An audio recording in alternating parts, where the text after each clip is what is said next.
देवी ही पूर्ण विदर्भाची कुलस्वामिनी म्हणून परिचित आहे। महाभारतामध्ये उल्लेखित रुक्मिणी माता त्यांचे पिता राजा भीष्मक हे विदर्भ प्रदेशाचे महाभारत काळामध्ये राजा होते आणि त्यांची राजधानी जी होती ती राजधानी अमरावतीपासून जवळजवळ 35 किलोमीटर अंतरावर असलेलं आजच्या काळामध्ये आपण ज्याला कौंडिण्यपूर म्हणून उल्लेख करतो त्या कौंडिण्यपूरचं महाभारत काळामध्ये कुंडिनपूर असा उल्लेख होता आणि तिथे या कुंडिनपूर त्याचा गुरुचरित्र आणि अन्य सगळ्या ग्रंथांमध्ये उल्लेख आहे। त्या प्रदेशाचे राजा भीष्मक हे राजा होते आणि राजा भीष्मकांची कन्या रुक्मिणी यांनी आपल्या कन्येचा विवाह जो नियोजित केलेला होता तो तिला मान्य नव्हता। त्यामुळे तिने जे नियोजित आपल्याला मनाने ज्याला वरलं होतं अशा भगवान श्रीकृष्णाला तिने सुधन्वा नावाच्या ब्राह्मणाच्या मार्फत निरोप देऊन आणि मग मला तुम्ही इथून येऊन घेऊन जा, माझ्या मनाच्या इच्छेच्या विरुद्ध इथे विवाह होत आहे। मग असं करून भगवान श्रीकृष्ण इथे येऊन आधी पोचलेले होते।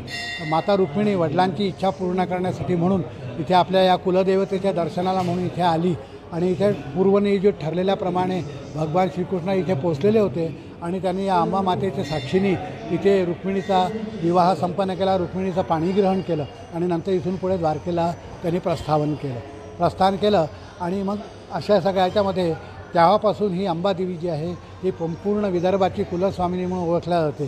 जरी विदर्भाची कुलस्वामिनी असली तरी संपूर्ण भारतभर आणि जगभरामध्ये हजारो भक्त आहेत की जे सगळे नवरात्राच्या निमित्ताने इथे येत असतात आणि मग नवरात्राचा अश्विन नवरात्र उत्सव हा सर्वात मोठा उत्सव असतो। अश्विन वद्य प्रतिपदा म्हणजे जसं आज विधिवत देवीला महाअभिषेक संपन्न झालेला आहे, त्यानंतर विधिवत घटाची पूजा करून घटाची स्थापना झालेली आहे। आता रोज सकाळी 5 वाजता देवीचे जे निर्णय 9 रूपं आहेत त्यांची ती रोज त्या स्वरूपामध्ये देवीचं स्मरण करून आणि त्या घटाची पूजा केली जाईल।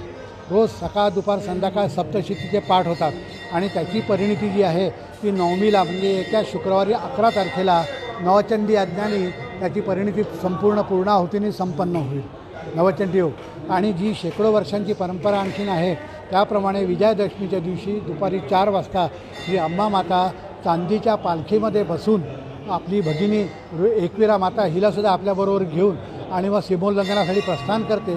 सुमारे साधारणतः 4 तासाच्या मिरवणुकीला अक्षरशः लाखो अमरावतीकर नागरिक दुतर्फा आलेले असतात आणि अत्यंत उत्साहामध्ये आणि प्रचंड गर्दीमध्ये ही सीमोल्लंघन मिरवणूक संपन्न होते आणि अशाने नवरात्रोत्सवाची सांगता होते।